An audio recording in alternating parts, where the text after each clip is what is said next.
I mean, is anyone surprised? Arguably the perfect fixture for us. You got a Coventry City first game of the season at home. Like, what more could you ask for? Like, all credit to Coventry City. I'll get onto them, but there's levels to this. And I think we saw that already, man. Straight on from the bat, we scored very early on. A very good goal from Kai Havertz. I mean, like, I've been saying this for long, like since last season. I gave Gyökeres a chance. Listen, I actually gave the guy a chance, but he ain't our number nine. Let's keep it real. Our actual best number nine is Kai Havertz, and it shows when he actually starts and consistently and is not injured, he scores goals. That's why I never really understood the rhetoric, what people are trying to use about Gyökeres, that, oh yeah, but he's got this many goals for us. Any striker that plays for Arsenal, statistically proven, if they play as many games as that, they will score goals. And I promise you, if Havertz plays as many games as what Gyökeres done last season, if he plays that many games up strike, he's getting 15 plus. I promise you that. Pin this video. But anyway, very good goal. Poor like playing out. I don't know what Coventry were doing. Poor playing out the back from them. Really, they were just like they got nicked off it. Was it by Zolis, and then Calafiori done the ball into Havertz. Very good placement, 1-0. And it just kind of set the tone from there, man. Like Coventry weren't really ready, but we were doing really well with the press. Even they couldn't really press us. We was playing out very well. Zolis was very good, man. Like, I'm actually impressed with him. The more I see this guy, the more I'm really happy with us signing him. Like it's the work rate, the intensity, and just the directness. Like he's not really somebody like he's not quick. Like he's not quick. That's what I've noticed from him. He's not quick, powerful, but and he's not the best dribbler. But what he will do is always be direct, get that ball in. And he's always making the right moves. Like, you've got those wingers that they might do that direct stuff, but then they're always making a mistake in the final third. Like Madueke, we'll get onto it. But like Madueke, doing things like that, always making that mistake. But Zolis just seems like he's getting in the right places, right time. And I'm really impressed with him. For the price that we got him at, he's looking like a good deal. And so yeah, we pushed on from there. Then we had the second goal. I don't really know what was going on there, but yeah, just the whole melee. But it was good work from us, and then Saka just puts it in. At that point, I thought like the game we might be seeing like 5-6 nils because it was looking scary at that time. They weren't offering anything, Coventry. But yeah, it was good. Even like the set pieces. One thing I like about us, and I know a lot of people they complain about what we was doing last year with the set pieces, like with the whole hugging and all of that. But we actually have good set piece routines. Like if you see the different type of set piece routines that we do when they're playing on the floor, doing a little shimmy, dummy, all of that, like they're actually good. Like I do like them. And we've kind of slowed down with them as well, like heavily, and we're still being able to score goals. So I don't know if people still want to run the we're set piece FC and all this, but listen, Arsenal fans, do we even care? Like, so yeah, it was a good one. Then obviously kind of died down a bit. We got into this second half, and then straight away we've gone and got that goal. If I'm being honest, I don't know what the keeper was doing there. Like Odegaard absolutely scuffed that, and that still went in. Hilarious, by the way, but very impressive. Like I was happy with that. Like also we saw Ezri Konza coming out. They unveiled him. Very happy with that signing, man. Like that's a player that I've rated for a long time. So to see him actually come, that's another addition to the team.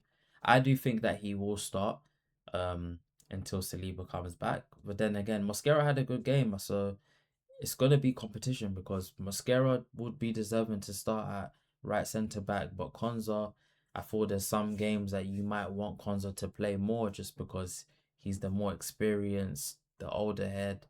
So yeah, it'll be one of those. But I was very impressed, man. Like I think the standout performance for me, obviously Zolis, like I said. Odegaard, I think Odegaard, man. I already said in my prediction video, I've got Odegaard being player of the season. I said this, and I don't know. I just feel like there's something different with him now, man. Like we're seeing when once you get that link up, especially the link up of the old days where you got Saka, Odegaard, and White. That link up there is cash money.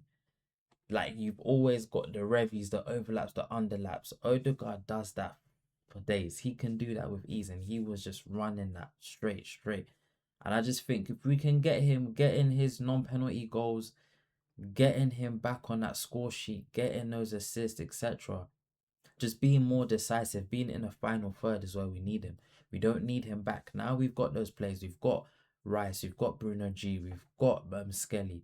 We don't need him to be there anymore. Just be in the final third. Do what you do best. And that link up with him, Havertz, Saka, it just works well, man. Like, I think as much as Berta, like, I want to get onto him. As much as they say that, like, he's done well.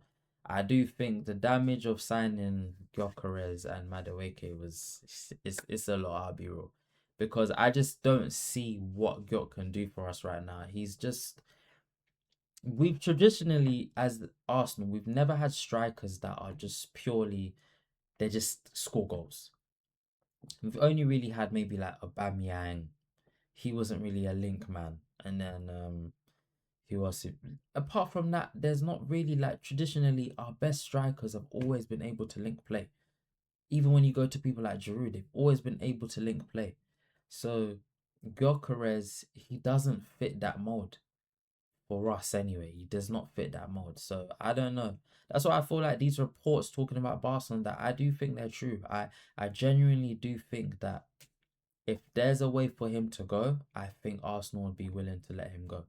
Like he didn't even come on today. That I think that speaks a lot of volume. And also you've got the talks about Martinelli. Obviously today he wasn't on the in the squad. And I don't know, it's a hard one with Martinelli because he's been here from the start, man. He's been here from like he's literally been here since Arteta was managing, like or even before that.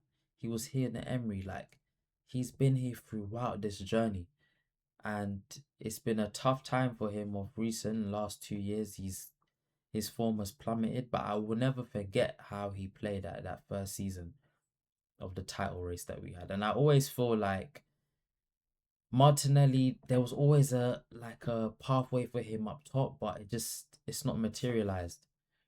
And I'm hearing the talk they're saying that like Ian Wright was talking about he doesn't like how they've just iced him out, and apparently they haven't said anything to him, like they've just you're literally not in the squad and they've not spoken to him, anything like that. And I do feel like that's unfair, but at the same time, in football, the way we're moving now, we're moving at such a high level. We've got so many players. Everybody's not going to be happy, unfortunately. I don't think in football it's possible to like as a manager that everybody in your team is going to be happy with you. Like there's always going to be that one or two that have that bad experience. But you look at the goats, not everybody likes Fergie. Look at like Keane. Keane has his issues with him. Like Jose, people have issues with him. Like it's natural, Pep. It's natural. This is life. But one thing I will say is that if we're going to sell him, I need to see incredible fees.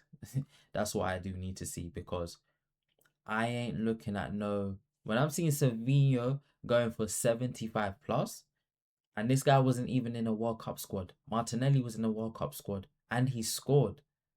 I need to be seeing 80s, 100. I'll allow Al Ali sign him for 100 mil plus, please, because we need to be getting that money. I've seen too many clubs get insane fees for their players that are meaty. It's time for us to get that.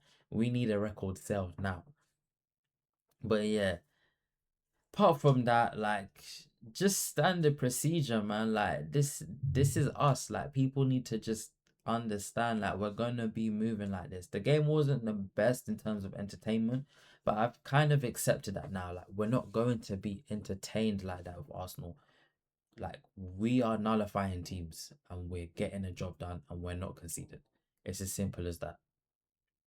And on Coventry side, I mean, can you really? This is kind? I'm a bit worried for them. I do have them getting relegated, and I feel like the lack of Premier League experience in their team is what is mainly going to get them relegated. I'm surprised that Lampard hasn't signed that many Premier League experienced players, especially as somebody that's played in the Premier League. He should know what it takes, but I don't know. I feel for them it's quite tough. They need to get the ball rolling. But listen, you're going away to the champions first game of the season, 3-0. You could arguably say it's not as bad as it could have been because that really should have been worse. But yeah, good result. We keep going. We wait until next Monday. And yeah, I will be back to do some reviews on the other games. I'll definitely do a review on United game. I'll keep a close eye on that and also Tottenham. But yeah, thank you. Comment, like, subscribe, and peace.